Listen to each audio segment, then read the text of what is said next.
आज मैं तुम्हें कोई मोटिवेशन का नारा नहीं देने वाला। आज मैं तुम्हें वो सच्चाई बताने वाला हूं जो गौतम बुद्ध ने हजारों साल पहले समझ ली थी और जिसे आज की साइकोलॉजी और बड़े वैज्ञानिक भी मानते हैं। क्योंकि अगर तुम इस एक बात को समझ गए तो तुम्हारी आधी परेशानियां आज ही खत्म हो जाएंगी। ओवरथिंकिंग का मतलब यह नहीं है कि तुम ज्यादा बुद्धिमान हो। इसका मतलब यह है कि तुम्हारा दिमाग बिना ब्रेक के दौड़ रहा है। मनोविज्ञान कहता है कि हमारा दिमाग एक मशीन की तरह है जो लगातार पैटर्न बनाता है। जब कोई दर्द वाली घटना होती है, कोई डर पैदा होता है, कोई अधूरी बात रह जाती है, तो दिमाग उसे बार बार दोहराता है ताकि वो सुरक्षा महसूस कर सके। लेकिन यहीं से माइंड लूप बनता है। वही सोच, वही सीन, वही डर बार बार रिपीट होता है। वैज्ञानिक इसे रूमिनेशन कहते हैं, मतलब पुराने या आने वाले समय की बातों में बार बार उलझे रहना। हार्वर्ड यूनिवर्सिटी की रिसर्च बताती है कि इंसान का दिमाग लगभग 47% समय वर्तमान में नहीं होता। वो या तो अतीत में फंसा रहता है या भविष्य में भटकता रहता है, और यही भटकाव धीरे धीरे इंसान को अंदर से खोखला कर देता है। सोचो, पुराने झगड़े याद आते हैं। वो एक बात जो किसी ने सालों पहले कही थी आज भी चुभती है। भविष्य की चिंता सताती है, नौकरी मिलेगी या नहीं, पैसा होगा या नहीं, रिश्ते टिकेंगे या नहीं। किसी का मैसेज सीन पर छोड़ दिया जाए तो दिल में तूफान आ जाता है। करियर का प्रेशर, समाज की उम्मीदें, परिवार की अपेक्षाएं, और इन सब के बीच तुम अकेले बैठकर अपने ही दिमाग से लड़ रहे होते हो। बाहर से लोग तुम्हें हंसता हुआ देखते हैं, लेकिन अंदर डर बैठा होता है। बाहर से तुम मजबूत दिखते हो, लेकिन अंदर टूटे हुए होते हो। यही ओवरथिंकिंग का सबसे खतरनाक असर है। ये तुम्हें चुपचाप मारती है। मनोवैज्ञानिक कहते हैं कि लगातार ओवरथिंकिंग करने से कॉर्टिसोल नाम का स्ट्रेस हार्मोन बढ़ जाता है। यही हार्मोन एंजाइटी, डिप्रेशन, नींद की कमी, गुस्सा और थकावट पैदा करता है। ऑल्बर्ट आइंस्टीन ने कहा था, we can not solve our problems with the same thinking that created them. यानी जिस सोच ने समस्या पैदा की है उसी सोच से समाधान नहीं मिलेगा। लेकिन हम उल्टा करते हैं। हम और सोचते हैं और सोचते हैं और खुद को और गहरे गड्ढे में धकेलते जाते हैं। अब यहां आता है गौतम बुद्ध का ज्ञान, जो सीधा दिल पर चोट करता है। बुद्ध ने कहा था, दुख का कारण परिस्थितियां नहीं है, दुख का कारण तुम्हारी पकड़ है। तुम किसी बात को पकड़ लेते हो, किसी इंसान को पकड़ लेते हो, किसी डर को पकड़ लेते हो, किसी उम्मीद को पकड़ लेते हो, और वही पकड़ तुम्हें जकड़ लेती है। बुद्ध ने यह भी कहा था कि इंसान दो जगह जीता है, या तो बीते हुए कल में या आने वाले कल में, लेकिन शांति सिर्फ आज में है, इस पल में है। एक बार किसी ने बुद्ध से पूछा, मन इतना बेचैन क्यों रहता है? बुद्ध मुस्कुराए और बोले, क्योंकि तुम उसे वहां भेजते हो जहां तुम खुद नहीं हो। सोचो इस बात को, तुम्हारा शरीर यहां बैठा है, लेकिन दिमाग कल की लड़ाई लड़ रहा है या कल की चिंता कर रहा है। यही दूरी तुम्हें तोड़ती है। आधुनिक न्यूरोसाइंस भी यही कहती है, जब तुम वर्तमान में होते हो, अपनी सांस पर ध्यान देते हो, अपने शरीर को महसूस करते हो, अपने आसपास की आवाजों को सुनते हो, तब दिमाग का वो हिस्सा एक्टिव होता है जो शांति और स्थिरता से जुड़ा होता है। इसे वैज्ञानिक प्रीफ्रंटल कॉर्टेक्स एक्टिवेशन कहते हैं। यही हिस्सा तुम्हें शांत, फोकस्ड और संतुलित बनाता है। यानी बुद्ध का माइंडफुलनेस आज साइंस बन चुका है। लेकिन सच्चाई ये है, हम शांति नहीं चाहते, हम कंट्रोल चाहते हैं। हम चाहते हैं कि सब कुछ हमारे हिसाब से हो, लोग हमारे मुताबिक चलें, हालात हमारे मुताबिक हों, भविष्य हमारी प्लानिंग के मुताबिक हो। और जब ऐसा नहीं होता तो दिमाग पागल हो जाता है। बुद्ध ने कहा था, जो बदल सकता है उसके लिए प्रयास करो, जो नहीं बदल सकता उसे स्वीकार करो। लेकिन हम उल्टा करते हैं। हम उन चीजों पर रोते हैं जिन पर हमारा कोई कंट्रोल नहीं। ओवरथिंकिंग तुम्हें कमजोर इसलिए नहीं बनाती क्योंकि तुम सोचते हो, बल्कि इसलिए बनाती है क्योंकि तुम बेकार की लड़ाइयां लड़ते हो, अपने ही दिमाग के साथ, अपने ही डर के साथ, अपने ही बनाए हुए ख्यालों के साथ। अब एक पल रुककर खुद से पूछो, जिन बातों पर तुम रोज सोचते हो, क्या उनमें से 90% सच हुई है? नहीं, ज्यादातर डर कभी आते ही नहीं। दिमाग एक झूठी फिल्म बनाता है और तुम रोज उसी फिल्म को देख देख कर डरते रहते हो। बुद्ध ने कहा था, मन एक पागल बंदर की तरह है। अगर तुम उसे पकड़ना चाहोगे वो और उछलेगा, अगर तुम उसे देखने लगोगे वो खुद शांत हो जाएगा। यही सबसे बड़ी तकनीक है। सोच को रोकना नहीं है, सोच को देखना है। जैसे कोई नदी बह रही हो, तुम किनारे खड़े होकर उसे देखो, उसमें कूदो मत।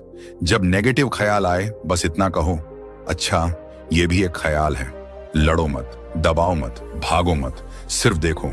धीरे धीरे दिमाग को समझ आ जाता है कि उसे ड्रामा करने की जरूरत नहीं है। सुबह उठते ही फोन मत उठाओ, क्योंकि जैसे ही तुम दुनिया का शोर अपने दिमाग में डालते हो, ओवरथिंकिंग का बीज पड़ जाता है। सुबह 5 मिनट अपनी सांस पर ध्यान दो। रात को सोने से पहले अपने दिन को जज मत करो। बस ये कहो, जो हुआ हो गया, अब शरीर को आराम चाहिए।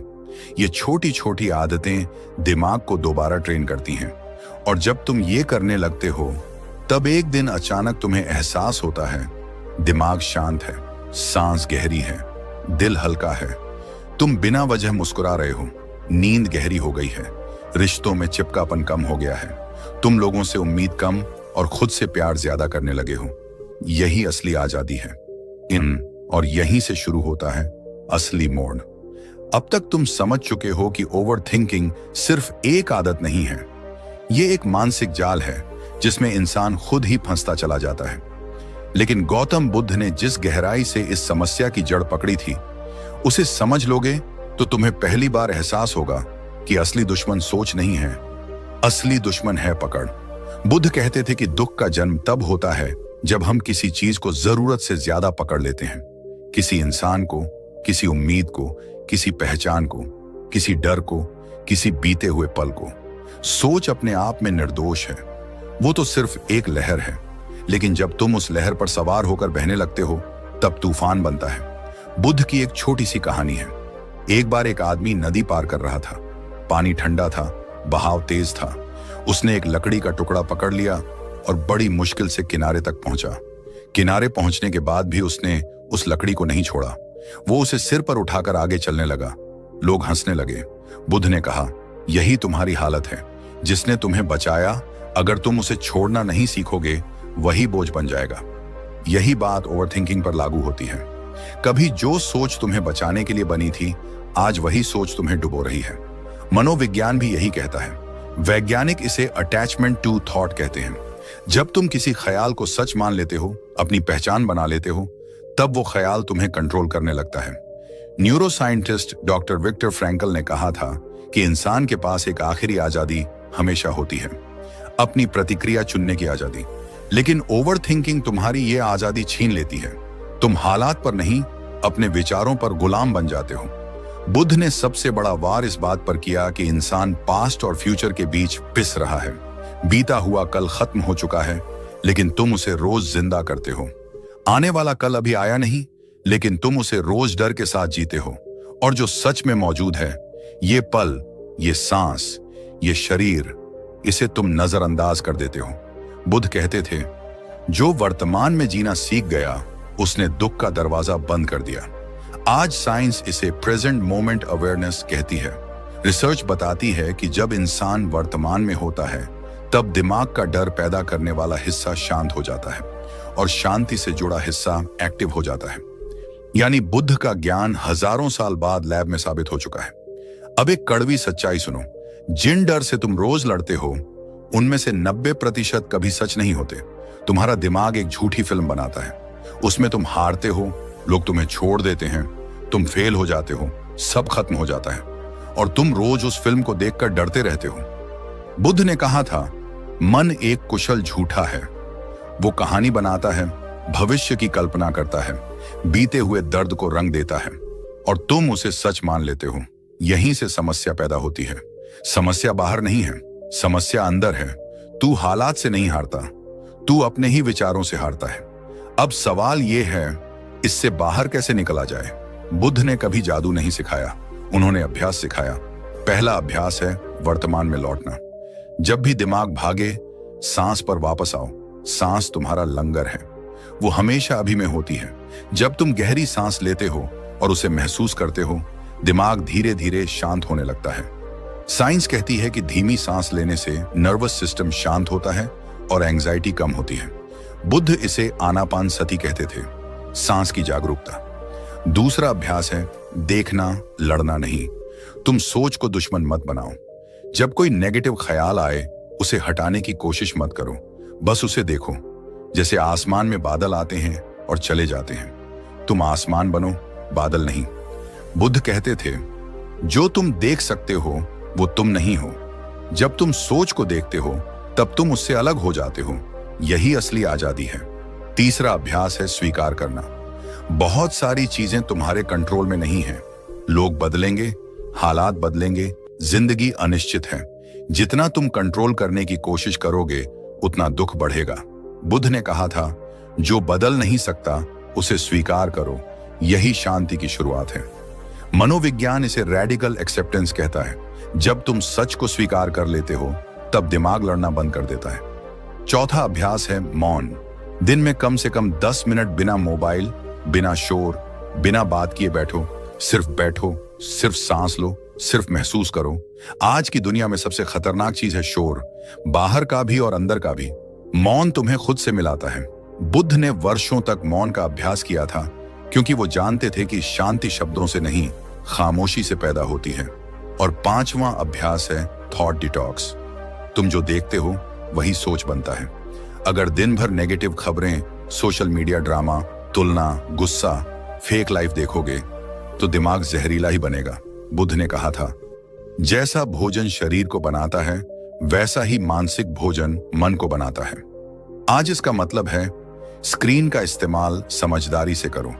जो चीज तुम्हें बेचैन करती है उसे दूरी बनाओ। धीरे धीरे जब तुम ये अभ्यास करते हो तो एक दिन तुम नोटिस करते हो कि दिमाग की आवाज धीमी हो गई है। तुम बिना वजह परेशान नहीं होते। तुम हर बात पर रिएक्ट नहीं करते। तुम ज्यादा सुनते हो, कम बोलते हो, ज्यादा महसूस करते हो, कम डरते हो। यही वो अवस्था है जिसे बुद्ध ने उपेक्षा कहा, संतुलन। और अब अंत में एक बात दिल में बैठा लो, तुम खराब नहीं हो, तुम्हारा दिमाग खराब नहीं है, तुम बस जागरूक नहीं हो। जैसे अंधेरे कमरे में रस्सी को सांप समझ लिया जाए, डर सांप से नहीं गलत देखने से पैदा होता है। जैसे ही रोशनी आती है डर खत्म हो जाता है। जागरूकता वही रोशनी है। आज से एक छोटा सा वादा करो अपने आप से, जब भी दिमाग भागेगा तुम उसे इस पल में वापस लाओगे, सांस से, मौन से, जागरूकता से। यही बुद्ध का रास्ता है, यही विज्ञान का सच है, और यही तुम्हारी ओवर थिंकिंग से आजादी का दरवाजा है।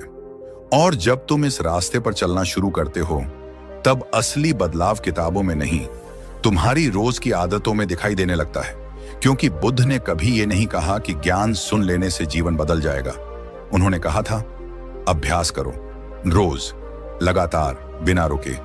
इसलिए अब बात करते हैं उस सुबह की और उस रात की जो तुम्हारे पूरे दिन की दिशा तय करती है। सुबह जब तुम्हारी आंख खुलती है उसी पल दिमाग एक खाली कागज की तरह होता है। लेकिन ज्यादातर लोग उस खाली कागज पर सबसे पहले दुनिया का कचरा लिख देते हैं। उठते ही मोबाइल नोटिफिकेशन, मैसेज, खबरें, तुलना, डर, और फिर कहते हैं कि पूरा दिन भारी क्यों लग रहा है। बुद्ध कहते थे, जैसे तुम दिन की शुरुआत करते हो वैसी ही तुम्हारी चेतना बनती है। मनोविज्ञान भी यही कहता है। न्यूरोसाइंस बताती है कि जागने के पहले 20 मिनट में दिमाग सबसे ज्यादा प्रभावशील होता है। इस समय जो भी सोच तुम डालते हो वही पैटर्न पूरे दिन चलता है। इसलिए सुबह उठते ही सबसे पहले अपने शरीर को महसूस करो। आंख खुलते ही एक गहरी सांस लो, फिर एक और, फिर एक और। खुद से कुछ मत मांगो, बस इतना महसूस करो कि तुम जिंदा हो। बुद्ध इसे सचेत जागरण कहते थे। इसके बाद उठते ही फोन मत उठाओ। ये छोटी सी आदत तुम्हारे दिमाग को गुलाम बनने से बचाती है। अगर हो सके तो 5 मिनट आंख बंद करके बैठो। सांस को आते जाते देखो, जब ख्याल आए उन्हें जाने दो। यही अभ्यास धीरे धीरे तुम्हारे दिमाग को ट्रेन करता है कि हर ख्याल पर कूदना जरूरी नहीं है। अब बात करते हैं रात की, क्योंकि ओवर थिंकिंग सबसे ज्यादा रात को ही हमला करती है। जैसे ही लाइट बंद होती है दिमाग अपना थिएटर खोल देता है। पुरानी बातें, अधूरी बातें, डर, पछतावा। बुद्ध कहते थे, सोने से पहले मन को हल्का करो, नहीं तो नींद शरीर की होगी, आत्मा की नहीं। मनोविज्ञान कहता है कि सोने से पहले की सोच नींद की क्वालिटी और अगले दिन के मूड को तय करती है। सोने से पहले खुद से लड़ना बंद करो। दिन भर में जो हुआ उसे बदल नहीं सकते। बस एक छोटा सा अभ्यास करो। बिस्तर पर लेटकर 3 चीजें याद करो जिनके लिए तुम आभारी हो। बहुत बड़ी नहीं, छोटी भी चलेगी। एक अच्छी सांस, किसी का मुस्कुरा देना, आज का खाना। ये अभ्यास दिमाग को कमी से निकालकर संतोष में लाता है। इसके बाद 2 मिनट आंख बंद करके सांस को महसूस करो। अगर ख्याल आए उन्हें जाने दो। बुद्ध कहते थे, रात को सोते समय जो छोड़ देता है वही सुबह हल्का उठता है। और एक बात बहुत जरूरी है, सोने से पहले फोन स्क्रीन से दूरी बनाओ। नीली रोशनी दिमाग को जागने का सिग्नल देती है। वैज्ञानिक इसे मेलाटोनिन सप्रेशन कहते हैं। यही वजह है कि फोन देखने के बाद नींद नहीं आती। बुद्ध के समय फोन नहीं थे, लेकिन उन्होंने ये जरूर कहा था कि सोने से पहले इंद्रियों को शांत करो। आज के जमाने में इसका मतलब है स्क्रीन कम, शांति ज्यादा। अब बात करते हैं उस तकनीक की जो ओवरथिंकिंग की जड़ पर वार करती है। इसे मैं कहूंगा सोच बदलने की कला। बुद्ध कहते थे, तुम्हारा मन ही तुम्हारा संसार बनाता है। मनोविज्ञान इसे कॉग्निटिव रीफ्रेमिंग कहता है। मतलब एक ही घटना को देखने का नजरिया बदल देना। जब भी तुम्हारे दिमाग में यह सवाल आए, मेरे साथ ही क्यों, तो उसी पल खुद से दूसरा सवाल पूछो, यह मुझे क्या सिखा रहा है। यह छोटा सा बदलाव तुम्हें पीड़ित से विद्यार्थी बना देता है। जब तुम कहते हो मेरे साथ बुरा हुआ, तुम कमजोर बनते हो। जब तुम कहते हो मुझे कुछ सीखने मिला, तुम मजबूत बनते हो। महान वैज्ञानिक कार्ल युंग ने कहा था, जब तक तुम अपने अचेतन को सचेत नहीं बनाओगे, वो तुम्हारी जिंदगी को चलाएगा और तुम उसे किस्मत कहोगे। बुद्ध भी यही कहते थे कि जागरूकता ही मुक्ति है। हर बार जब नेगेटिव सोच आए, उसे पकड़कर बदलने की कोशिश मत करो, बस उसका मतलब बदल दो। अगर दिमाग कहे मैं फेल हो गया, तो कहो मैं सीख रहा हूं। अगर कहे मैं कमजोर हूं, तो कहो मैं ट्रेनिंग में हूं। यह झूठ नहीं है, ये दिशा बदलना है। धीरे धीरे जब तुम ये अभ्यास करते हो, तब दिमाग का पैटर्न बदलता है। न्यूरोसाइंस इसे न्यूरोप्लास्टिसिटी कहती है। मतलब दिमाग नए रास्ते बनाता है। जैसे जंगल में बार बार चलने से रास्ता बन जाता है, वैसे ही बार बार सही सोच से नया मानसिक रास्ता बनता है। बुद्ध ने इसे हजारों साल पहले संस्कार परिवर्तन कहा था। आज साइंस उसे ब्रेन रिवायरिंग कहती है। नाम अलग है, सच एक है। और फिर एक दिन ऐसा आता है जब तुम अचानक महसूस करते हो कि अंदर का शोर कम हो गया है। वही दुनिया है, वही लोग हैं, वही समस्याएं हैं, लेकिन तुम बदल चुके हो।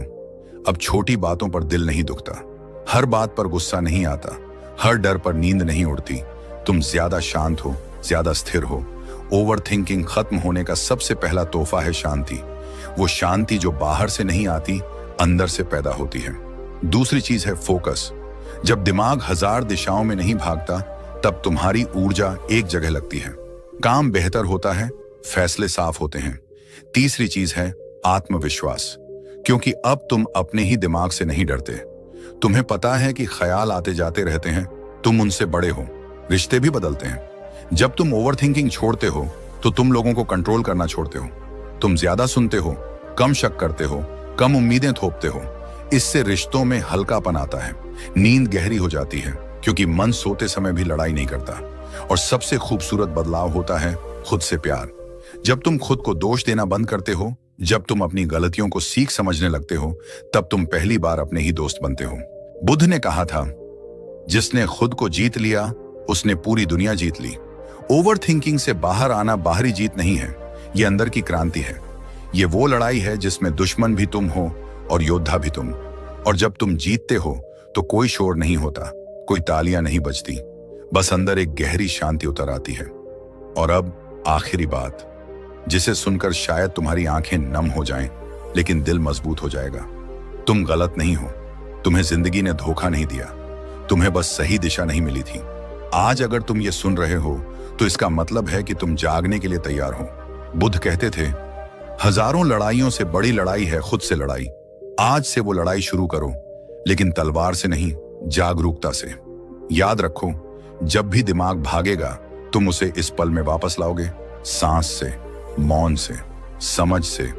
यही रास्ता है ओवरथिंकिंग से आजादी का, यही रास्ता है शांति का, यही रास्ता है असली जीवन का। और अब इस सफर के आखिरी मोड़ पर मैं तुम्हें कोई भारी शब्द नहीं देना चाहता। मैं तुम्हें एक सच्चाई देना चाहता हूं। वो सच्चाई जो गौतम बुद्ध ने हजारों साल पहले एक पेड़ के नीचे बैठकर खोजी थी।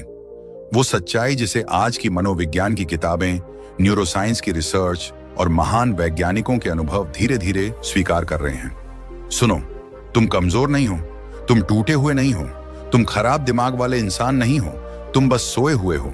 तुम्हारी चेतना सोई हुई है, तुम्हारी जागरूकता सोई हुई है, और ओवर थिंकिंग उसी नींद का नाम है। बुद्ध ने कहा था, अज्ञान ही सबसे बड़ा अंधकार है।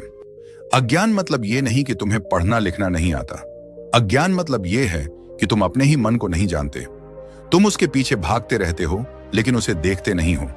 तुम उसके कहे हुए हर झूठ को सच मान लेते हो।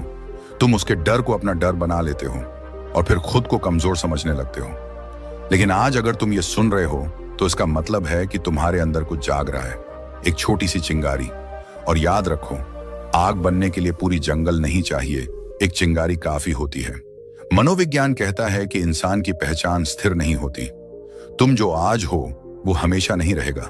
तुम्हारा दिमाग बदल सकता है, तुम्हारी आदतें बदल सकती हैं, तुम्हारी सोच बदल सकती है। महान वैज्ञानिक विलियम जेम्स ने कहा था, मनुष्य की सबसे बड़ी खोज यह है कि वह अपनी मानसिक अवस्था बदलकर अपनी जिंदगी बदल सकता है। बुद्ध ने यही बात अलग शब्दों में कही थी, मन ही सब कुछ है। जैसा तुम सोचते हो वैसे बनते हो। फर्क सिर्फ भाषा का है, सच्चाई एक ही है। अब सवाल ये नहीं है कि तुम कितनी बड़ी छलांग मार सकते हो, असली सवाल ये है कि क्या तुम आज एक छोटा कदम उठा सकते हो। क्योंकि परिवर्तन शोर से नहीं आता, रोज की छोटी छोटी आदतों से आता है। आज अगर तुम सिर्फ एक गहरी सांस लेकर अपने दिमाग को शांत करना सीख लो तो ये छोटा कदम कल तुम्हारी पूरी जिंदगी की दिशा बदल सकता है। आज अगर तुम फोन उठाने से पहले खुद को महसूस करना सीख लो तो ये छोटा कदम तुम्हें गुलामी से आजादी की तरफ ले जा सकता है। बुद्ध ने कहा था, बूंद बूंद से ही घड़ा भरता है। कोई भी इंसान एक दिन में बुद्ध नहीं बनता, लेकिन जो हर दिन जागने की कोशिश करता है वही धीरे धीरे अंधेरे से बाहर आता है। और एक बात दिल में बैठा लो, तुम्हें परफेक्ट बनने की जरूरत नहीं है, तुम्हें बस ईमानदार बनने की जरूरत है। अपने दर्द के साथ ईमानदार, अपनी कमजोरियों के साथ ईमानदार, अपनी आदतों के साथ ईमानदार। जब तुम खुद से झूठ बोलना बंद कर देते हो तभी असली बदलाव शुरू होता है। बुद्ध ने कहा था, सत्य का रास्ता कठिन नहीं है, बस अहंकार उसे कठिन बना देता है। जब तुम मान लेते हो कि हाँ, मुझे मदद चाहिए, मुझे बदलना है, उसी पल से तुम्हारी यात्रा शुरू हो जाती है। आज इस वीडियो के खत्म होने के बाद भी तुम्हारा दिमाग कोशिश करेगा कि सब कुछ भूल जाए। वो कहेगा, कल से करेंगे, अभी समय नहीं है। ये सब किताबों की बातें हैं, लेकिन ये वही पुराना दिमाग है जो तुम्हें वहीं रखना चाहता है जहां तुम हमेशा से रहे हो। अगर तुम सच में कुछ बदलना चाहते हो तो आज ही एक छोटा सा काम करो। अभी इसी पल एक गहरी सांस लो, आंख बंद करो और खुद से कहो, मैं जागने का फैसला करता हूं। ये कोई जादू नहीं है, ये एक घोषणा है, खुद के सामने खुद से किया हुआ वादा। बुद्ध कहते थे, तुम अपने उद्धारकर्ता खुद हो। कोई तुम्हें आकर बचाने नहीं वाला, कोई तुम्हारे दिमाग को आकर शांत नहीं करेगा। यह काम तुम्हें खुद करना है, लेकिन इसका मतलब यह नहीं कि तुम अकेले हो। इंसान अकेला तब होता है जब उसे लगता है कि उसका दर्द कोई नहीं समझता। और यही वजह है कि यह चैनल सिर्फ वीडियो नहीं है, ये एक सफर है। उन लोगों का सफर जो कमजोर नहीं बनना चाहते, जो अपने दिमाग के गुलाम नहीं रहना चाहते, जो रोज थोड़ा थोड़ा मजबूत बनना चाहते हैं। जब तुम इस चैनल को सब्सक्राइब करते हो तो तुम किसी इंसान को सपोर्ट नहीं कर रहे, तुम खुद को सपोर्ट कर रहे हो। तुम अपने भविष्य में निवेश कर रहे हो, तुम अपने दिमाग की सफाई में निवेश कर रहे हो, तुम उस इंसान में निवेश कर रहे हो जो तुम बन सकते हो। बुद्ध ने कहा था, संगति इंसान को बनाती है। अगर तुम रोज ऐसा कंटेंट देखते हो जो तुम्हें जगाता है, जो तुम्हें सोचने पर मजबूर करता है, जो तुम्हें बेहतर बनने की प्रेरणा देता है, तो धीरे धीरे वही तुम्हारी पहचान बन जाती है। और अब इस आखिरी पल में मैं तुम्हें एक बात याद दिलाना चाहता हूं, तुम कमजोर नहीं हो, तुम हारने के लिए पैदा नहीं हुए हो, तुम डर में जीने के लिए नहीं बने हो। तुम्हारे अंदर वो ताकत है जो पहाड़ हिला सकती है, बस तुम्हें उसे जगाना है। धन्यवाद। गौर से सुनिए दोस्तों, क्या आपने कभी खुद से यह सवाल किया है कि अगर आपका मन आपका गुलाम बन जाए तो आप क्या नहीं कर सकते? क्या आपने कभी महसूस किया है कि आपकी जिंदगी में सबसे बड़ी लड़ाई बाहर की दुनिया से नहीं, आपके अपने मन से है? सुबह उठने का मन नहीं करता, कुछ नया सीखने का मन नहीं करता, बुरी आदतें छोड़ने का मन नहीं करता, गुस्सा आ जाता है, मन भटक जाता है, काम का मन नहीं करता, और फिर दिन के अंत में पछतावा होता है कि आज भी खुद से हार गया। कभी सोचा है कि ऐसा क्यों होता है? इस वीडियो में हम उसी गहराई तक उतरेंगे जहां से ये सारा खेल शुरू होता है, आपके मन से। और बात बस समझने की नहीं है, बात है जागने की, सच को देखने की और अपने मन को साधने की। क्योंकि जिसने अपने मन को साध लिया उसने सारा संसार जीत लिया। गौतम बुद्ध ने कहा था, मन ही सब कुछ है, तुम जो सोचते हो वही बन जाते हो। अब जरा सोचिए, अगर आपका मन ही बार बार सोचता है कि मैं कमजोर हूं, मुझे नहीं आता, मेरा ध्यान नहीं लगता, तो वो सोच धीरे धीरे आपका सत्य बन जाती है। और यही है मन की सबसे बड़ी चाल। वो आपकी बनाई हुई आदतों, भावनाओं और यादों का गुलाम बन जाता है और आपको गुलाम बना देता है। मन एक बंदर की तरह है जो हर पल उछलता है, कभी भविष्य की चिंता में तो कभी अतीत के पछतावे में। आपके साथ भी होता है ना? आप कुछ करने बैठते हैं और अचानक मन कोई पुरानी बात याद दिला देता है, कोई दुख, कोई गलती, कोई डर, और फिर आप वहीं अटक जाते हैं, कुछ करते ही नहीं। आपका शरीर वहीं बैठा होता है पर मन कहाँ होता है कोई नहीं जानता। अब जरा सोचिए, ये वही मन है जो आपको महान बना सकता है अगर आप इसे समझ लें, इसे दिशा दे दें। क्योंकि मन खुद नहीं जानता कि क्या अच्छा है, क्या बुरा है। वो तो बस जिस चीज को आप बार बार दोहराते हो उसी को सच मान लेता है। अगर आप हर रोज खुद से कहते हो, मैं कुछ नहीं कर सकता, मेरा मन नहीं लगता, मेरी किस्मत खराब है, तो मन वही दोहराएगा, वही परोसता रहेगा और आप उसी में डूबते जाओगे। पर अब वक्त आ गया है कि आप इस मन को पहचानो, इसका व्यवहार समझो, इसकी चालाकी पकड़ो और इसे खुद के अधीन करो। मनोविज्ञान कहता है कि हमारे 95% निर्णय हमारे अवचेतन मन से लिए जाते हैं। यानी हम जो सोचते हैं, जो महसूस करते हैं, उसका बड़ा हिस्सा हमें पता भी नहीं चलता और फिर भी वही हमारे जीवन की दिशा तय करता है। यानी अगर आपने अपने मन को सही प्रशिक्षण नहीं दिया तो वो बिना आपकी मर्जी के आपको वहां ले जाएगा जहां आप कभी नहीं जाना चाहते थे।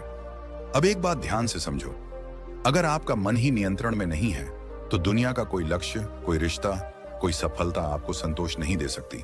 क्योंकि उस सब को जीने के लिए सबसे पहले जिस चीज की जरूरत है वो है मन की स्थिरता। आधुनिक विज्ञान भी यही कहता है, दिमाग की वायरिंग और फायरिंग, यानी आप जैसे सोचते हो वैसे ही आप बनने लगते हो। हर बार जब आप नकारात्मक सोचते हो, आपका दिमाग उसी सोच की आदत डाल लेता है और यही आपकी आइडेंटिटी बन जाती है। अब जरा रुकिए और सोचिए, क्या आप वाकई अपने मन के मालिक हैं या फिर आपका मन ही आपको चला रहा है? यही है वो सवाल जो इस वीडियो की शुरुआत है। क्योंकि जब तक आप इस सवाल का जवाब खुद नहीं ढूंढोगे तब तक कोई बाहरी ज्ञान, कोई मोटिवेशन, कोई तरीका काम नहीं करेगा। इस वीडियो में हम आपके सामने वो रहस्य खोलने वाले हैं जिसके बाद आप जानोगे कि मन को जीतना क्या होता है और कैसे हर आम इंसान अपने मन की शक्ति को जागृत कर सकता है।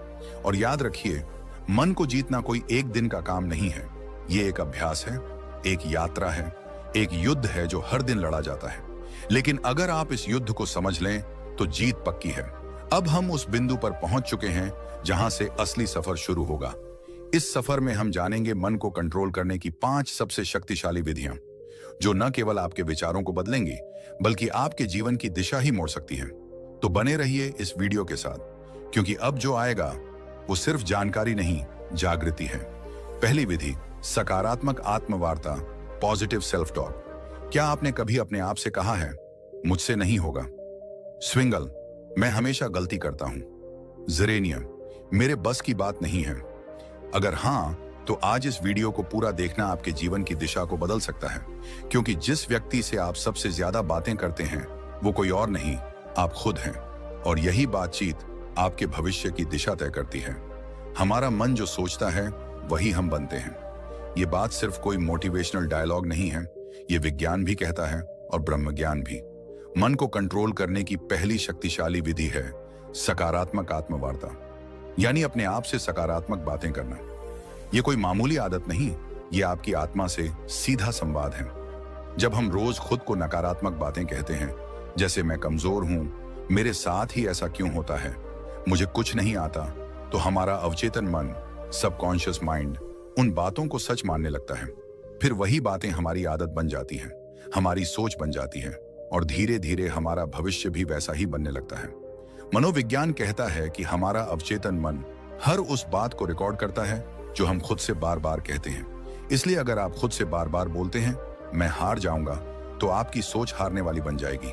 और अगर आप खुद से रोज बोलें, मैं कर सकता हूं, मैं सीख सकता हूं, मुझे खुद पर विश्वास है, तो आपका दिमाग उसी दिशा में काम करने लगेगा, सफलता की दिशा में।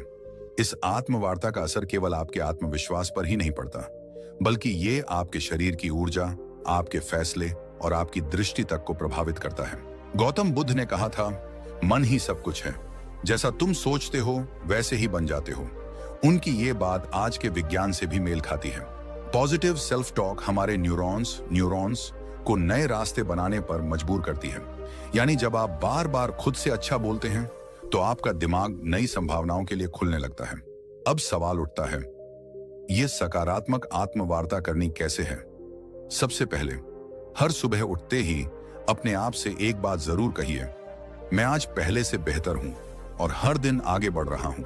ये छोटे छोटे वाक्य आपके दिन की दिशा तय करते हैं। दूसरा, जब भी कोई काम मुश्किल लगे, तो खुद से ये मत कहो कि मुझसे नहीं होगा, बल्कि कहो, ये चुनौती है और मैं इसे सीखने का मौका मानता हूं। इस सोच से आपका डर छंटने लगता है। तीसरा, अगर आप किसी गलती को लेकर खुद को कोसते हो, तो उसी समय खुद से कहो, मैं सीखने वाला हूं, गलती मेरी पहचान नहीं है। ये आत्म स्वीकृति आपके मन को बोझ से मुक्त करती है। दुनिया में कोई भी सफलता तब तक नहीं आती जब तक आप खुद पर विश्वास करना नहीं सीखते, और यह विश्वास तब पैदा होता है जब आप खुद से बात करना शुरू करते हैं, सकारात्मक ढंग से। अब यहां एक बात और समझना बेहद जरूरी है। सकारात्मक आत्मवार्ता का मतलब ये नहीं कि आप हर हाल में खुद से झूठ बोलें, बल्कि इसका अर्थ है अपने अंदर की सच्चाई को देखना, समझना और उसे उन्नत दिशा में मोड़ना। अगर आप किसी कमजोरी को पहचानते हैं, तो खुद से कहिए, हाँ, ये मेरी कमी है, लेकिन मैं इसे सुधार सकता हूं। बस यही सोच आपको हर दिन एक नए स्तर पर ले जाएगी। इस आदत को अपनाने के लिए आप एक छोटा सा अभ्यास कर सकते हैं। रोज रात को सोने से पहले अपने आप से 3 सकारात्मक बातें बोलिए, जैसे, आज मैंने खुद पर काम किया, मैं आगे बढ़ रहा हूं, मुझे खुद से प्यार है। ये बातें छोटी लगती हैं, लेकिन यही छोटी बातें आपके अंदर की जंग को जीतने में मदद करती हैं। बुद्ध कहते हैं, खुशी हमारे अपने विचारों पर निर्भर करती है। तो अगर आपके विचार आपके खुद के बारे में नकारात्मक होंगे, तो आपके जीवन का हर कोना दुखी लगेगा। लेकिन अगर आप अपने अंदर सकारात्मक ऊर्जा भरते हो, तो मुश्किलें भी साधारण लगने लगती हैं। अब ध्यान दीजिए, यह तो सिर्फ पहली विधि थी, मन को नियंत्रित करने की शुरुआत। इस यात्रा में आगे और भी गहराई है, और अब हम प्रवेश करेंगे दूसरी विधि में, जो आपके मन को स्थिरता और गहराई प्रदान करेगी, ताकि आप न केवल सोचें सकारात्मक, बल्कि महसूस करें आत्मिक शक्ति। दूसरी विधि, लक्ष्य निर्धारण, गोल सेटिंग। क्या आपने कभी सोचा है कि मन भटकता क्यों है?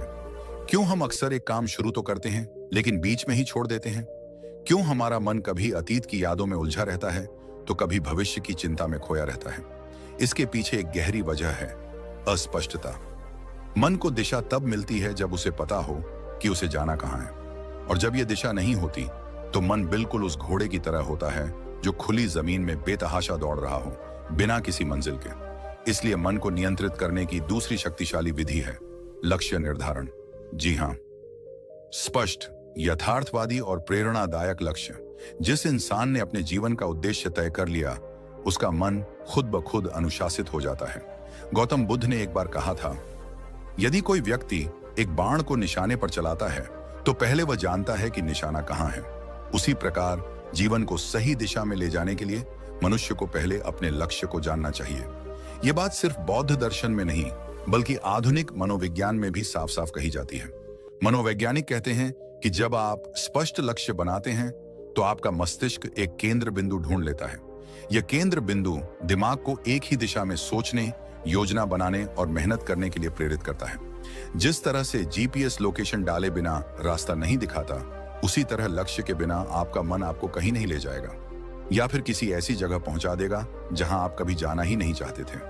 यहां पर एक महत्वपूर्ण तथ्य आता है, रेटिकुलर एक्टिवेटिंग सिस्टम, RIS। ये हमारे मस्तिष्क का एक खास सिस्टम होता है जो हमें सिर्फ उन्हीं चीजों पर ध्यान देने देता है जो हमारे लक्ष्य से जुड़ी होती हैं।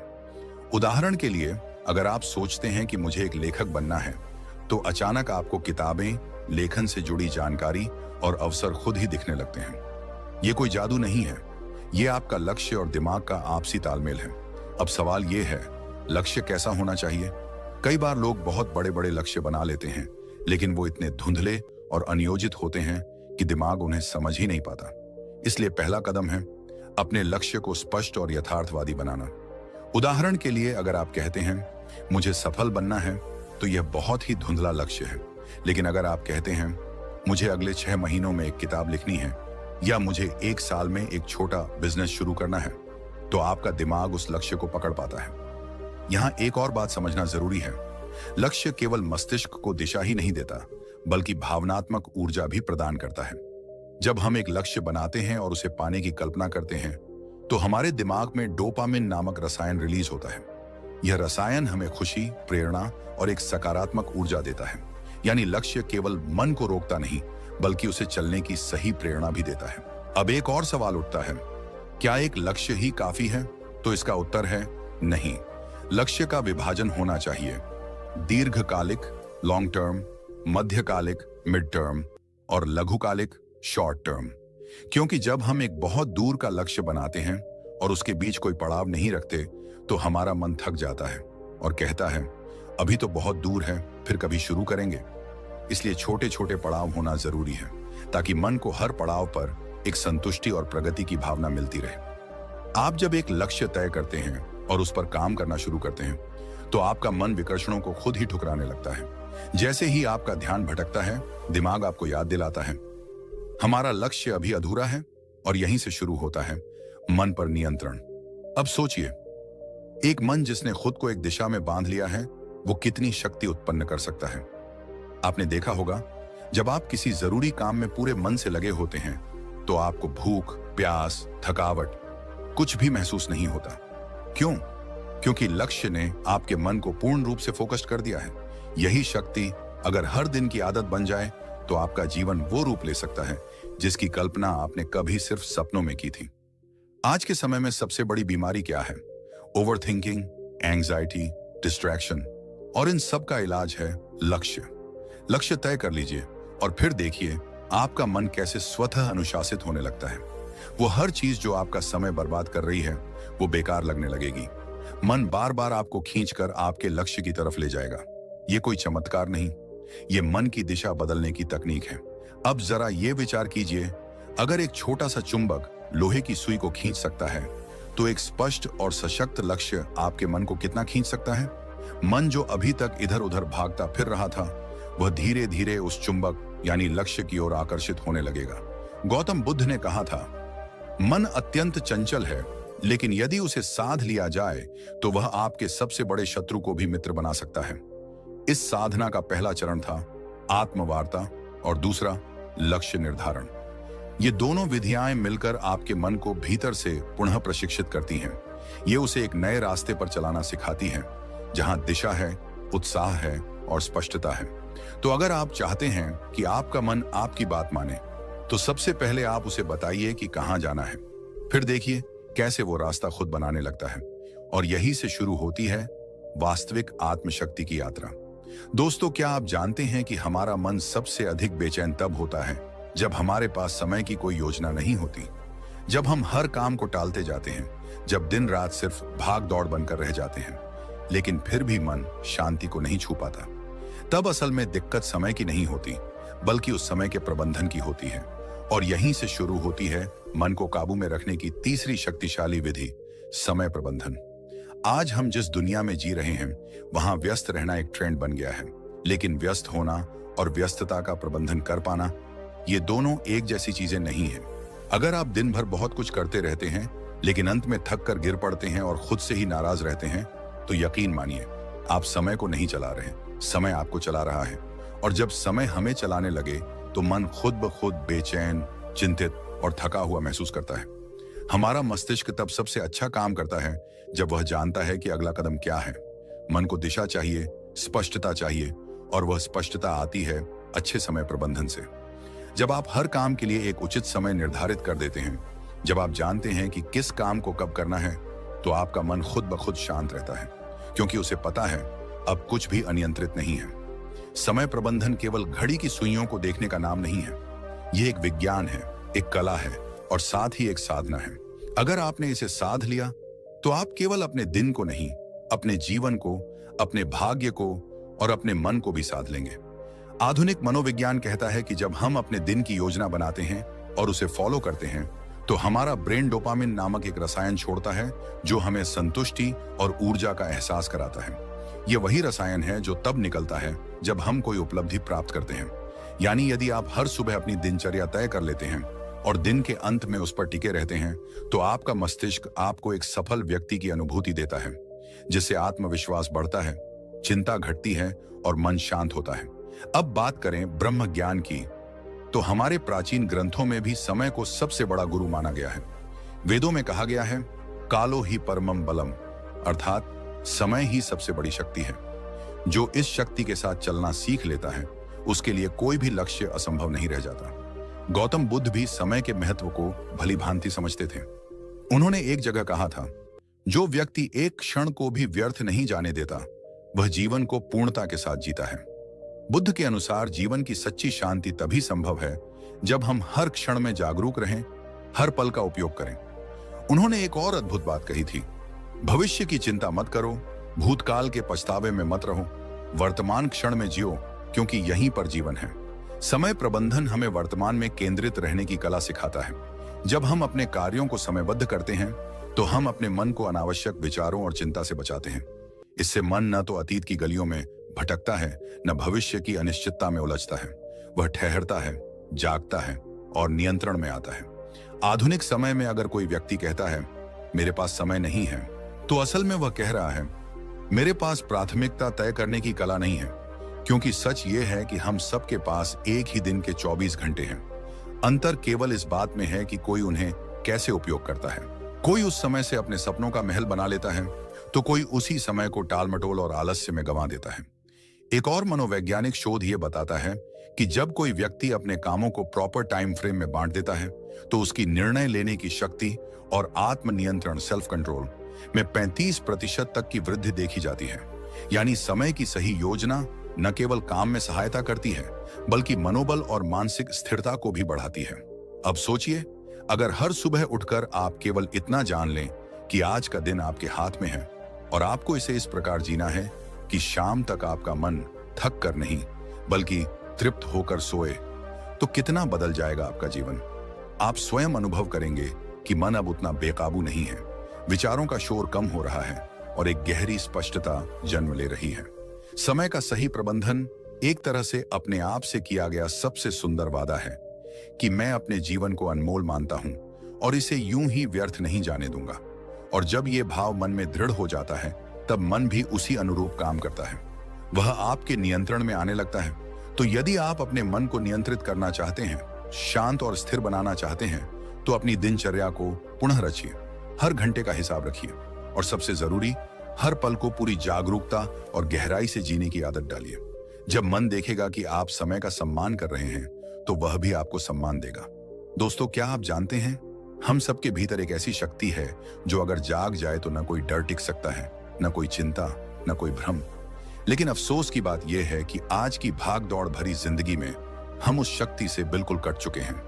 मन एक भटकती हुई हवा बन गया है, कभी अतीत के पछतावे में उलझा हुआ तो कभी भविष्य की चिंता में डूबा हुआ।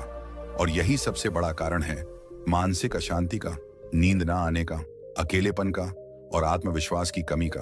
आज हम बात करने जा रहे हैं ध्यान की, यानी मेडिटेशन की। यह सिर्फ कोई साधना नहीं, ये कोई ट्रेंड नहीं, ये कोई वेस्टर्न तकनीक नहीं, बल्कि ये हमारी ही आत्मा का द्वार है जिससे होकर हम अपने भीतर के सच्चे स्वरूप तक पहुंच सकते हैं। हर दिन कुछ ही मिनट का ध्यान आपके पूरे जीवन की दिशा बदल सकता है और यह कोई अतिशयोक्ति नहीं है। यह विज्ञान भी मान चुका है और ब्रह्म ज्ञान भी बार बार इसी बात की पुष्टि करता है। जब आप ध्यान करते हैं तो सबसे पहले जो होता है वो यह कि आपका मन स्थिर होता है। वह मन जो अभी तक बंदर की तरह इधर उधर कूद रहा था वह शांत हो जाता है। और जब मन शांत होता है तभी तो आप अपने विचारों को स्पष्ट देख सकते हैं। ये क्लैरिटी ऑफ थॉट्स ही आपकी हर समस्या का हल है, क्योंकि समस्या से ज्यादा परेशान करने वाला तो भ्रम होता है और भ्रम तब टूटता है जब विचारों में स्पष्टता आती है।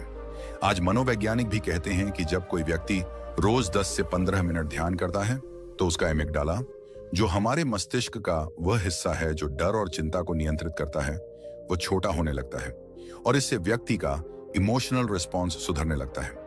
मतलब यह कि जो बात पहले आपको बहुत जल्दी गुस्सा दिला देती थी, वही बात अब शायद आपको हंसी में टालने की शक्ति दे दे।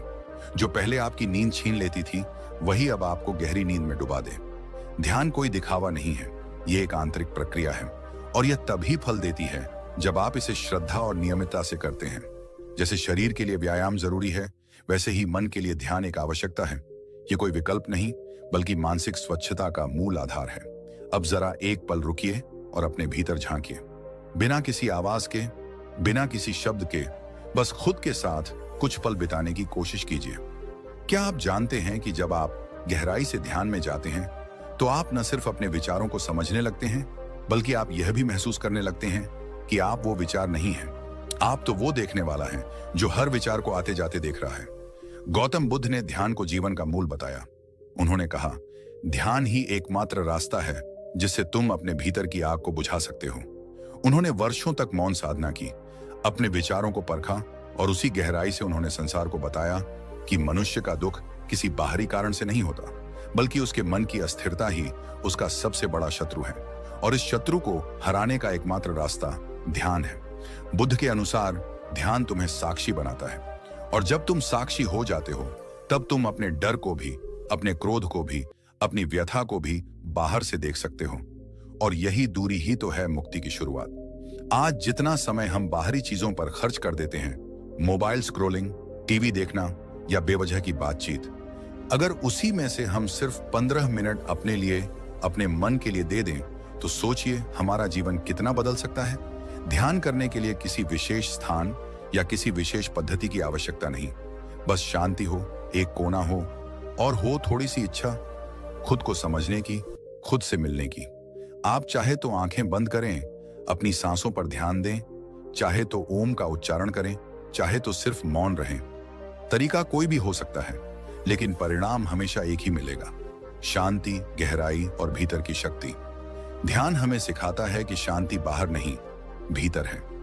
ध्यान हमें सिखाता है कि समाधान कोई और नहीं देगा, हमें खुद ही खोजना होगा। ध्यान हमें सिखाता है कि जब तक तुम अपने मन पर नियंत्रण नहीं करते, तब तक कोई भी चीज तुम्हें पूरी तरह संतुष्टि नहीं दे सकती, न दौलत, न रिश्ते, न सफलता। और अंत में एक बात जो सबसे जरूरी है, ध्यान कोई एक बार का प्रयोग नहीं है, यह एक निरंतर यात्रा है। जैसे जैसे आप इस यात्रा में आगे बढ़ेंगे, वैसे वैसे आप खुद को उस रूप में जानने लगेंगे जो आप वास्तव में हैं।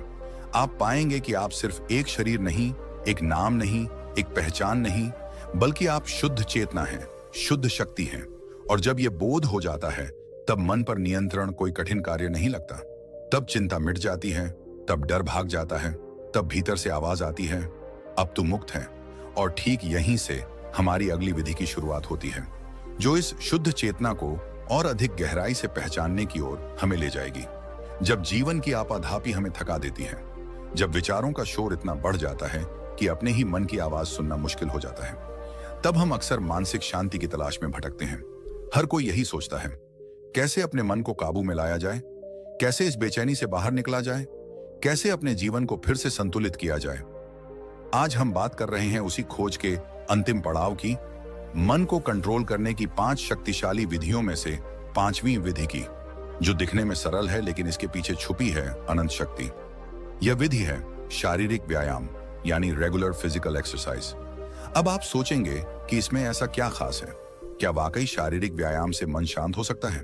तो चलिए आज हम इस पर गहराई से बात करते हैं, सिर्फ शब्दों से नहीं, बल्कि विज्ञान, प्राचीन ज्ञान और अनुभव से जुड़े तथ्यों के आधार पर। सबसे पहले यह समझिए कि हमारे मन और शरीर का रिश्ता कितना गहरा है। जब शरीर में कोई बदलाव होता है तो उसका सीधा असर मन पर पड़ता है, और जब मन में कुछ चलता है तो शरीर भी उसका असर झेलता है। इसीलिए अगर आप अपने मन को नियंत्रित करना चाहते हैं तो शरीर को अनदेखा नहीं कर सकते। आधुनिक विज्ञान कहता है कि जब हम व्यायाम करते हैं, चाहे वो तेज चलना हो, योग हो, दौड़ना हो या कोई खेल, तो हमारा मस्तिष्क एंडोर्फिन्स नामक रसायन छोड़ता है, जिसे फील गुड हार्मोन्स कहा जाता है। यह वही रसायन है जो हमें सुकून देता है, तनाव को कम करता है और मन को स्थिर करता है। यही कारण है कि जो लोग रोजाना व्यायाम करते हैं, वे मानसिक रूप से ज्यादा स्थिर, शांत और सकारात्मक बने रहते हैं। अब अगर हम प्राचीन ब्रह्म ज्ञान की ओर देखें, तो वेदों और उपनिषदों में भी कहा गया है शरीर माध्यम खलु धर्म साधनम, अर्थात यह शरीर ही धर्म पालन का पहला साधन है। जब शरीर स्वस्थ होगा तभी मन भी अनुशासित होगा और जीवन का लक्ष्य प्राप्त कर पाना संभव होगा। गौतम बुद्ध के जीवन में भी इसका विशेष महत्व देखने को मिलता है। बुद्ध ने अपने शिष्यों को केवल ध्यान और उपदेश ही नहीं दिए, बल्कि उन्हें नियमित रूप से चलने, शरीर को सक्रिय रखने और अपने शरीर के साथ अपने मन का भी ध्यान रखने की शिक्षा दी। जीवन में मध्य मार्ग अपनाओ, ये बुद्ध का सबसे बड़ा संदेश था। न तो शरीर को इतना थकाओ कि वह टूट जाए और न ही उसे इतना आराम दो कि वह जड़ हो जाए। संतुलन ही असली साधना है। ध्यान दीजिए, जब आप थके हुए होते हैं, तनाव में होते हैं या क्रोध में होते हैं, तो आपका शरीर कैसा हो जाता है? आपकी सांसें तेज चलने लगती हैं, मांसपेशियां कस जाती हैं, नींद उड़ जाती है और पेट में गड़बड़ी होने लगती है। यह सब शरीर के अंदर का संकेत है कि मन ठीक नहीं चल रहा। लेकिन जैसे ही आप व्यायाम करते हैं, श्वास गहरी होती है, शरीर में ऊर्जा दौड़ती है, नींद सुधरती है और मन हल्का लगने लगता है। इसका एक और गहरा पक्ष है जो बहुत कम लोग समझते हैं। जब आप व्यायाम करते हैं तो आप अपने शरीर से जुड़ते हैं। उस क्षण आप वर्तमान में होते हैं, अभी और यही है being in the present moment, जो कि ध्यान का सबसे मूल सिद्धांत है। और जब आप इस तरह से हर दिन अपने शरीर के साथ उपस्थित रहते हैं तो धीरे धीरे आपका मन भी आपके नियंत्रण में आना शुरू करता है। व्यायाम का मतलब सिर्फ जिम जाना या भारी वजन उठाना नहीं है। यह तो आपकी दिनचर्या का एक हिस्सा बन सकता है, जैसे सुबह की सैर, सूर्य नमस्कार, प्राचीन योगासनों का अभ्यास या यहाँ तक कि खेतों में काम करना भी एक तरह का व्यायाम है। सवाल यह नहीं है कि आप क्या करते हैं, सवाल यह है कि आप कितनी नियमितता से करते हैं और कितनी श्रद्धा से करते हैं। और एक बात हमेशा याद रखें, जब आप अपने शरीर को रोज सुधारते हैं तो आप अनजाने में अपने मन को भी एक नई मन को नियंत्रित करना कोई एक दिन का काम नहीं है। ये एक यात्रा है, आत्मज्ञान की, अनुशासन की और अपने भीतर की शक्ति को पहचानने की। जब आप अपने मन को समझना शुरू करते हैं, उसे दिशा देना सीखते हैं, तो आप खुद महसूस करेंगे कि जीवन में कितनी शांति, स्पष्टता और ऊर्जा आ गई है। आज से ही छोटी शुरुआत करें, ध्यान करें, अपनी सांसों पर ध्यान दें, अपने विचारों को देखें और हर दिन खुद से जुड़ने का प्रयास करें। एक दिन, 2 दिन, एक हफ्ता और धीरे धीरे आप अपने भीतर के उस मौन को महसूस करेंगे जो अब तक बाहर की दुनिया के शोर में खो गया था। और याद रखिए, मन पर विजय ही जीवन की सबसे बड़ी जीत होती है। अगर आपको यह वीडियो पसंद आया हो, अगर आपको इससे कुछ सीखने को मिला हो, अगर इन बातों ने आपके मन को छुआ हो, तो कृपया इस वीडियो को लाइक करें, अपने दोस्तों और परिवार के साथ शेयर करें और हमारे YouTube चैनल को सब्सक्राइब करें। आपका एक एक सब्सक्राइब हमें प्रेरणा देता है कि हम आपके लिए और भी गहरा और भी सार्थक ज्ञान लेकर आए। हमारा उद्देश्य सिर्फ वीडियो बनाना नहीं, बल्कि आपके जीवन में एक सकारात्मक बदलाव लाना है। तो जुड़िए हमारे साथ इस आत्म विकास की यात्रा में, क्योंकि आने वाले वीडियो में हम बात करेंगे एक ऐसे विषय पर जो आपके जीवन के हर कोने को रोशन कर सकता है। धन्यवाद। शांत रहिए, जागरूक रहिए और अपने भीतर की शक्ति को पहचानते रहिए। अगर तुम ये वीडियो सुन रहे हो तो जरा एक पल रुक जाओ। सच बताओ, क्या तुम दिन रात मेहनत कर रहे हो, भाग रहे हो, थक रहे हो, फिर भी अंदर कहीं खालीपन है? क्या ऐसा लगता है कि जितना दौड़ते हो उतनी ही जिंदगी दूर भागती जा रही है? सुबह उठते ही जिम्मेदारियों का बोझ, रात को सोते वक्त अधूरे सपनों की टीस और बीच में सिर्फ एक ही सवाल, मैं इतना कर रहा हूं फिर भी मेरा जीवन क्यों नहीं बदल रहा? सुनो, समस्या ये नहीं है कि तुम मेहनत नहीं करते, समस्या ये है कि तुम सही दिशा में नहीं सोचते। गलती तुम्हारे पसीने में नहीं, तुम्हारी सोच में छुपी है। और आज जो तुम सुनने वाले हो वो तुम्हारी मेहनत नहीं, तुम्हारी चेतना को बदल देगा। क्योंकि जब चेतना बदलती है तब जीवन अपने आप बदलने लगता है। आज का इंसान मेहनत को भगवान बना बैठा है। उसे सिखाया गया है जितना ज्यादा काम करोगे उतना आगे बढ़ोगे, जितना ज्यादा थकोगे उतने सफल बनोगे। लेकिन कोई ये नहीं बताता कि बिना समझ की मेहनत धीरे धीरे इंसान को अंदर से तोड़ देती है। सुबह से रात तक भागते रहो, लेकिन अगर तुम्हें ये नहीं पता कि तुम क्यों भाग रहे हो, कहां जा रहे हो, किसके लिए दौड़ रहे हो, तो वो मेहनत नहीं, एक अंधी दौड़ बन जाती है। और अंधी दौड़ का अंजाम हमेशा थकावट, तनाव और निराशा होता है। यही कारण है कि आज करोड़ों लोग काम तो कर रहे हैं लेकिन जी नहीं रहे। उनके पास पैसा है पर शांति नहीं, उनके पास सुविधा है पर सुकून नहीं, उनके पास भीड़ है पर अंदर गहरी तन्हाई है। गौतम बुद्ध ने इसी भ्रम को तोड़ा था। उन्होंने कभी ये नहीं कहा कि काम मत करो। उन्होंने कहा, काम करने से पहले अपनी चेतना को जगाओ, क्योंकि काम हाथ करता है लेकिन दिशा मन देता है। अगर मन अंधा है तो हाथ कितना भी तेज चले, मंजिल से दूर ही जाएगा। बुद्ध कहते थे, दुनिया को बदलने से पहले खुद को समझो, क्योंकि जो इंसान खुद को नहीं समझता वो पूरी दुनिया जीतकर भी हार जाता है, और जो इंसान खुद को समझ लेता है वो खाली हाथ होकर भी अमीर बन जाता है।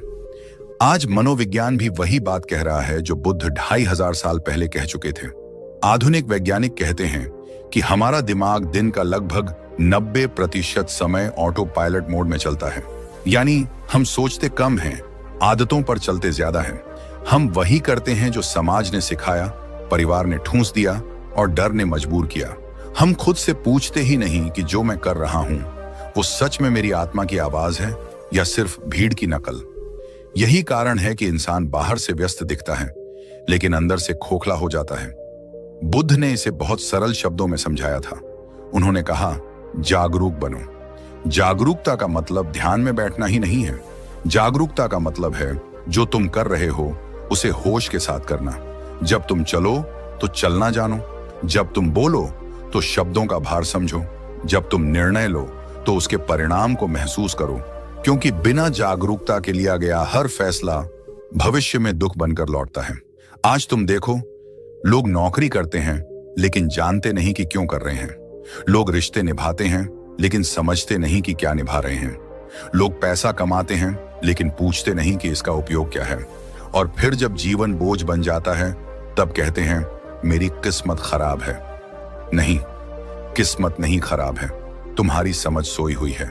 महान वैज्ञानिक अल्बर्ट आइंस्टीन ने कहा था, कोई भी समस्या उसी स्तर की सोच से हल नहीं हो सकती जिस स्तर की सोच से वह पैदा हुई है।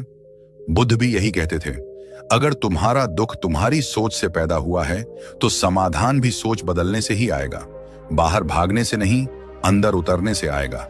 लेकिन आज का इंसान अंदर उतरने से डरता है, क्योंकि अंदर जाने का मतलब है अपने झूठ, अपने डर, अपने अहंकार से सामना करना। और यही सबसे कठिन काम है। बुद्ध ने जीवन को बोझ नहीं, यात्रा की तरह देखने की कला सिखाई। उन्होंने कहा, हर पल नया है, लेकिन तुम पुराने दुख लेकर नए दिन में घुस जाते हो। तुम बीते कल की हार आज ढोते हो और फिर कहते हो, आज भी मन भारी है। जब तक तुम पुराने बोझ नहीं छोड़ोगे तब तक नया जीवन कैसे शुरू होगा। समझ का मतलब यही है, जो बीत गया उसे अनुभव बनाओ, सजा मत। मनोविज्ञान कहता है कि इंसान का दिमाग नेगेटिव चीजों को पॉजिटिव से 5 गुना ज्यादा पकड़ता है। यानी एक तारीफ से ज्यादा असर 5 तानों का होता है। और यही कारण है कि लोग सारी जिंदगी खुद को कम आंकते रहते हैं। बुद्ध ने इस जाल को तोड़ा। उन्होंने कहा, तुम वो नहीं हो जो तुम्हारे विचार कहते हैं, तुम उससे बहुत बड़े हो। विचार आते हैं, जाते हैं, लेकिन तुम वो आकाश हो जिसमें ये बादल आते जाते हैं। जब इंसान ये समझ लेता है तब वो विचारों का गुलाम नहीं रहता, वो जीवन का मालिक बनता है। आज तुम जितना थके हो, जितना टूटे हो, जितना निराश हो, वो इसलिए नहीं कि तुम कमजोर हो, वो इसलिए है क्योंकि तुमने बिना समझ के बहुत ज्यादा बोझ उठा लिया है। तुमने हर किसी की उम्मीद पूरी करने की कोशिश की, लेकिन खुद से कभी नहीं पूछा कि मुझे क्या चाहिए। बुद्ध कहते थे, जो इंसान खुद से बेईमानी करता है वो पूरी दुनिया से ईमानदार होकर भी खुश नहीं रह सकता। और अब सुनो, असली सवाल मेहनत का नहीं है, असली सवाल दिशा का है। तुम नाव चला रहे हो, लेकिन अगर तुम्हें दिशा नहीं पता तो लहरें तुम्हें कहीं भी फेंक देंगी। समझ वो पतवार है जो नाव को मंजिल तक ले जाती है। और ये समझ किताबों से नहीं आती, ये आती है खुद को देखने से, खुद से मिलने से, अपने डर को समझने से, अपने मन के शोर के पार जाने से। बुद्ध ने कहा था, शांति बाहर नहीं मिलेगी। तुम पूरी दुनिया घूम लो, सब कुछ पालो, फिर भी अगर भीतर युद्ध चल रहा है तो सुख नहीं मिलेगा। लेकिन जिस दिन भीतर शांति आ गई, उस दिन छोटी सी रोटी भी अमृत बन जाएगी। यही असली जीवन का रहस्य है। आज अगर तुम सच में जीवन बदलना चाहते हो तो मेहनत बढ़ाने से पहले समझ बढ़ाओ। खुद से सवाल पूछो, मैं ये क्यों कर रहा हूं? मैं किसके लिए जी रहा हूं? मेरी खुशी किसके हाथ में है? जब ये सवाल उठेंगे तब पहली बार तुम जागोगे। और याद रखो, जो जाग गया वो हार नहीं सकता। आज तुम्हें कहीं जाने की जरूरत नहीं है, बस अपनी आंखें बंद करो और खुद से कहो, अब मैं अंधी दौड़ नहीं दौड़ूंगा, अब मैं समझ के साथ चलूंगा, अब मैं बाहर नहीं अंदर से मजबूत बनूंगा। क्योंकि जिस दिन इंसान अंदर से मजबूत हो जाता है उस दिन दुनिया खुद रास्ता दे देती है। और अब जरा सच का आईना देखो। सबसे बड़ी गलती जो आम इंसान करता है वो यह नहीं कि वो मेहनत करता है, बल्कि यह है कि वो बिना सोचे समझे दूसरों की नकल करता है। समाज जिस दिशा में भाग रहा है वही दिशा सही मान ली जाती है। भीड़ जिस रास्ते पर चल रही है वही रास्ता सुरक्षित लगता है। कोई डॉक्टर बन रहा है तो हम भी डॉक्टर बनने लगते हैं। कोई करोड़पति बन गया तो हम भी उसी सपने में अपनी जिंदगी झोंक देते हैं, बिना ये पूछे कि ये रास्ता मेरी आत्मा के लिए बना भी है या नहीं। गौतम बुद्ध ने कहा था, अंधी भीड़ हमेशा खाई की ओर जाती है। समझ वाला इंसान अकेला चलता है लेकिन सही दिशा में चलता है। आज लोग पैसा कमाने के पीछे ऐसे भाग रहे हैं जैसे पैसा ही जीवन का अंतिम सत्य हो। पद, प्रतिष्ठा, सोशल स्टेटस, ये सब आज के नए भगवान बन चुके हैं। और तुलना, ये सबसे खतरनाक जहर है। तुम अपनी जिंदगी की तुलना किसी और के हाइलाइट्स से करते हो और फिर खुद को छोटा समझने लगते हो। यही से अंदर की आग बुझने लगती है, यही से आत्मा थकने लगती है। सबसे दर्दनाक बात यह है कि लोग बिना समझे लक्ष्य चुन लेते हैं। किसी ने कह दिया इसमें पैसा है, बस वही पकड़ लिया। किसी ने कहा इसमें इज्जत है, उसी के पीछे भाग पड़े। लेकिन किसी ने यह नहीं सिखाया कि लक्ष्य वो होना चाहिए जो तुम्हें अंदर से जिंदा महसूस कराए। बुद्ध कहते थे, अगर तुम्हारा लक्ष्य तुम्हें रोज मार रहा है तो वो लक्ष्य नहीं, सजा है। जीवन का उद्देश्य तुम्हें हल्का बनाना चाहिए, भारी नहीं। लेकिन आज इंसान अपने ही चुने हुए लक्ष्यों के नीचे दबकर कराह रहा है। अब मैं तुम्हें एक कहानी सुनाता हूं, एक आम इंसान की कहानी जो बहुत मेहनती था। सुबह सबसे पहले उठता, रात सबसे आखिर में सोता। परिवार की जिम्मेदारियां, नौकरी का दबाव, समाज की उम्मीदें, सब कुछ उसने अपने कंधों पर उठा लिया था। लोग कहते थे, देखो कितना जिम्मेदार लड़का है। लेकिन कोई ये नहीं देखता था कि अंदर वो रोज थोड़ा थोड़ा मर रहा था। उसकी आंखों की चमक बुझ चुकी थी, मुस्कान नकली हो गई थी। वो भाग रहा था लेकिन उसे खुद नहीं पता था कि किससे भाग रहा है या किसके लिए भाग रहा है। एक दिन वो ऑफिस से लौट रहा था, ट्रैफिक में फंसा हुआ, पसीना, थकान और दिमाग में हजारों सवाल। अचानक उसे लगा कि अगर आज मेरी जिंदगी खत्म हो जाए तो मैंने जिया क्या। ये सवाल उसके दिल में हथौड़े की तरह लगा। उस रात वो सो नहीं पाया। पहली बार उसने खुद से बात की। पहली बार उसने माना कि मैं थक चुका हूं, मैं खो चुका हूं। और यहीं से मोड़ आया। उसने बुद्ध की एक पंक्ति पढ़ी, तुम पूरी दुनिया जीत सकते हो लेकिन अगर खुद को हार गए तो सब बेकार है। उस दिन उसने तय किया कि वो सिर्फ पैसा कमाने की मशीन नहीं बनेगा, वो जीना सीखेगा। धीरे धीरे उसने अपनी सोच बदली। उसने काम करना छोड़ा नहीं, लेकिन काम को जीवन नहीं बनाया।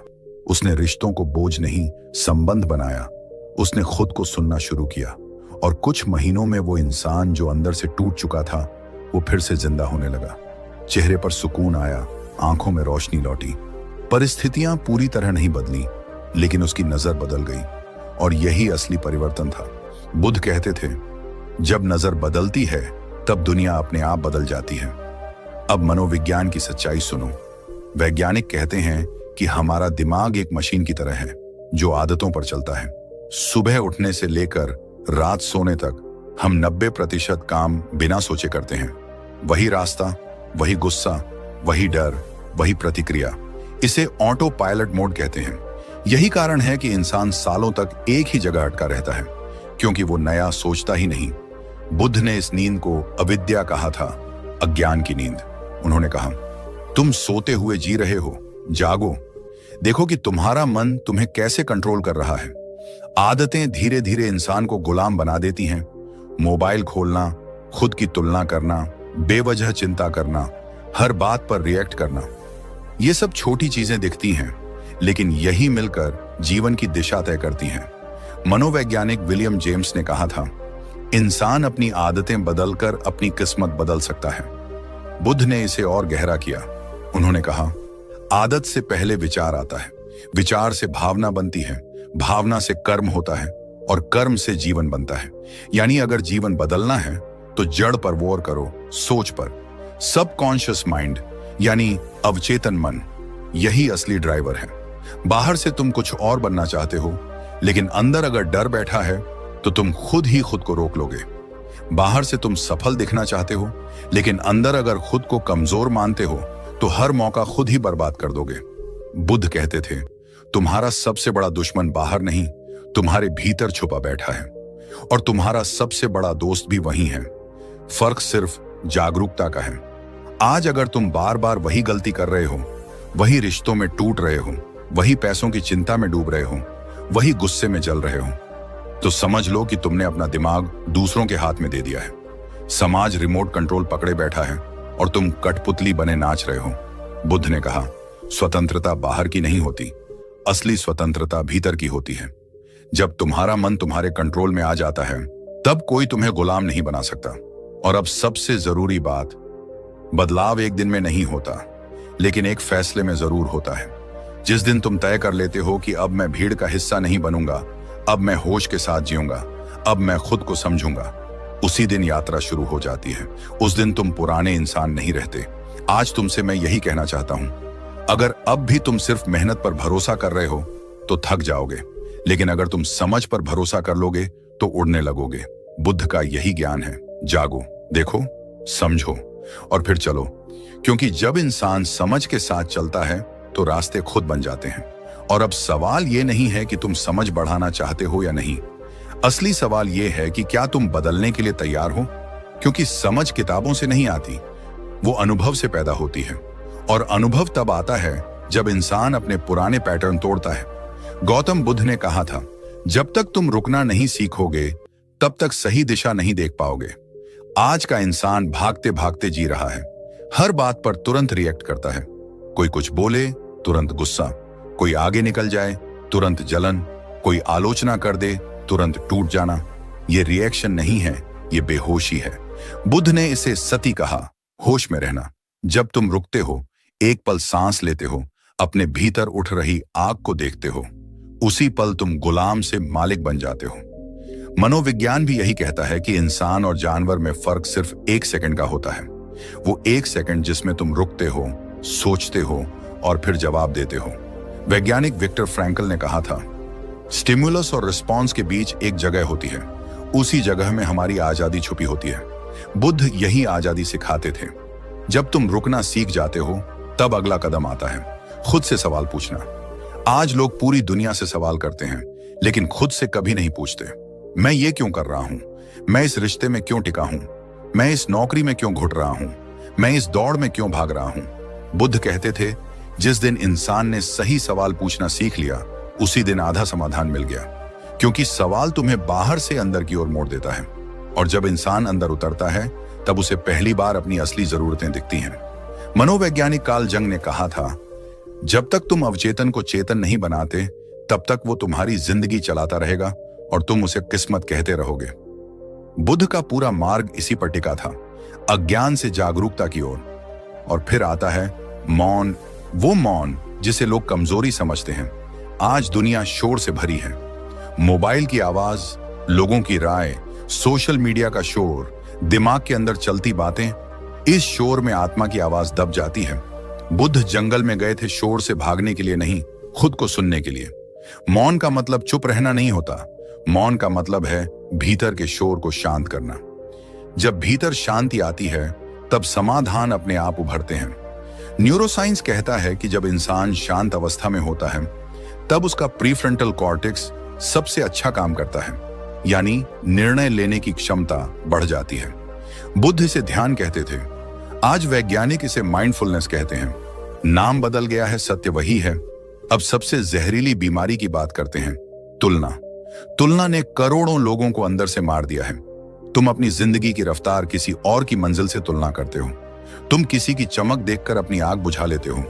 बुद्ध कहते थे, हर इंसान का रास्ता अलग है, हर फूल एक ही मौसम में नहीं खिलता। मनोविज्ञान भी कहता है कि लगातार तुलना करने वाला इंसान कभी संतुष्ट नहीं रह सकता, क्योंकि हमेशा कोई ना कोई आगे रहेगा, और जो हमेशा पीछे देखता रहेगा वो खुद आगे नहीं बढ़ पाएगा।